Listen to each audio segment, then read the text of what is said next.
Remember when a gallon of milk used to be, like, a normal price? Pepperidge Farm remembers. Those were the days when you could walk into a store and not feel like you were being robbed. Prices were reasonable and you could fill your cart without emptying your wallet.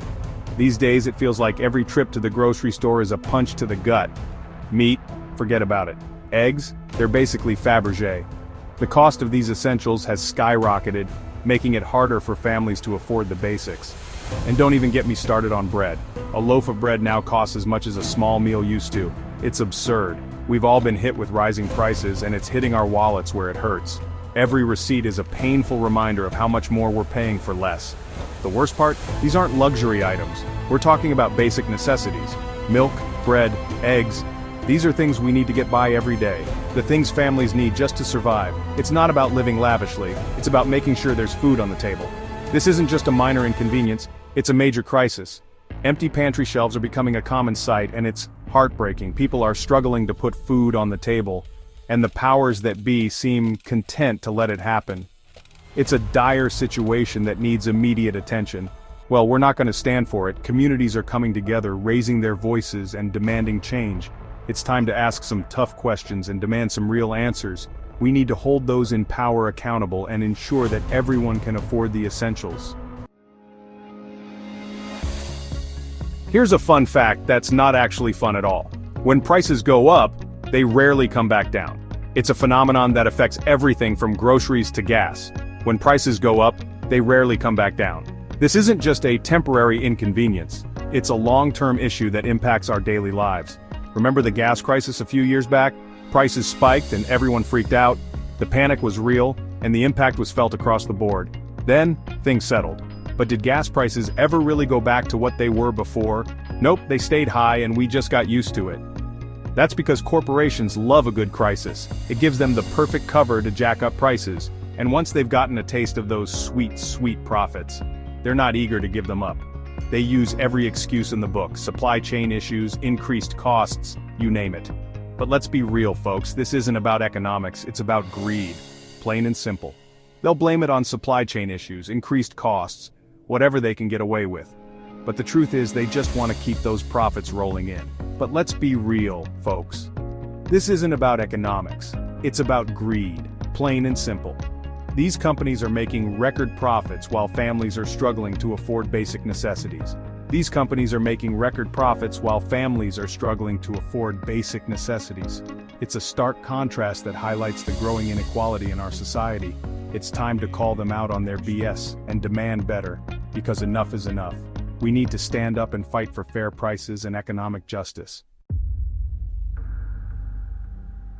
Let's talk about corporations, those faceless entities that seem to control everything these days.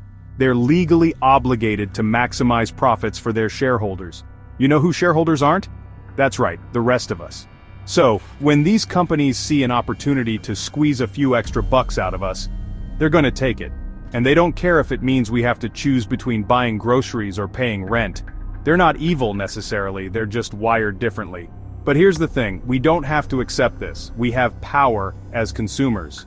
We can choose to support companies that prioritize people over profits. It's time to vote with our wallets and show these corporations that we're not going to stand for their greed any longer. Section 4. Pandemic profits. When crisis means big bucks. Remember the pandemic? Yeah, fun times. While most of us were struggling to stay afloat, some companies were raking in record profits. Big food, big pharma, big tech, you name it, they were cashing in. The pandemic exposed the ugly truth about corporate greed. They used a global crisis as an excuse to line their pockets while millions of people suffered. And the worst part, they got away with it. But we haven't forgotten. It's time to hold these companies accountable for their actions and demand a more just and equitable system. Gap 3S, Section 5, Scarcity as a Strategy. Have you ever wondered why some products are always in short supply, even when there's no apparent reason for it? This isn't just a coincidence, it's a calculated strategy. Much like the diamond industry, which has famously controlled the supply of diamonds to keep prices sky high, the food industry is adopting similar tactics. By limiting the availability of certain essential items, these corporations ensure that demand remains high and prices continue to soar. It's a classic case of artificial scarcity. Think about it. Why are certain items always out of stock or hard to find? It's not because the resources don't exist, it's because they're being deliberately withheld.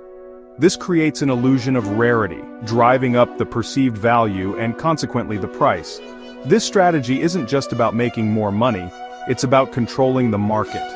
When a few powerful corporations dictate the supply, they also dictate the terms. They can decide who gets what and at what price, leaving consumers with little choice but to pay up or go without. The impact of this strategy is far-reaching. It affects not just our wallets but our entire way of life. When basic necessities become luxury items, it creates a divide between those who can afford them and those who can't. It's a strategy that benefits the few at the expense of the many, perpetuating inequality and economic disparity. But just like with the diamond industry, awareness is the first step towards change. By understanding these tactics, we can start to demand better. We can push for transparency, fair pricing, and equitable access to essential goods. It's time to expose the myth of scarcity and reclaim control over our food system. Section 5. Demand transparency. Knowledge is power. So what can we do about all of this? How can we, as individuals and communities, make a difference in the face of such overwhelming challenges? Well, the first step is understanding the problem. We need to dive deep into the issues, gather information, and educate ourselves. We need to educate ourselves about how the system works, how these corporations operate, and the ways in which they influence our daily lives, and how our elected officials are failing to protect us. Knowledge is power, and the more we know, the more we can do. The more we know, the better equipped we'll be to fight back. We need to arm ourselves with facts and data. The better equipped we'll be to fight back. We need to demand transparency from our elected officials and hold them accountable for their actions. We need to demand transparency from our elected officials and hold them accountable for their actions. This means attending town halls, writing letters, and making our voices heard. And hold them accountable for their actions.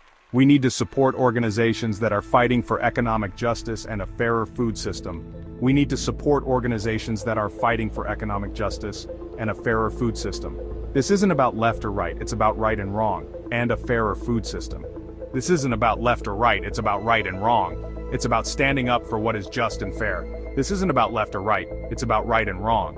It's about time we stand up and say, enough is enough. It's about right and wrong. It's about time we stand up and say, enough is enough. We deserve a system that works for everyone, not just the wealthy and powerful. It's about time we stand up and say, enough is enough. We deserve a system that works for everyone, not just the wealthy and powerful.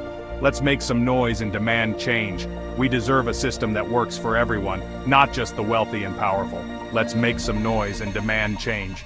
Together we can create a better future for all, not just the wealthy and powerful. Let's make some noise and demand change. Together we can create a better future for all. It's time to take action. Let's make some noise and demand change. Together, we can create a better future for all. It's time to take action and make our voices heard.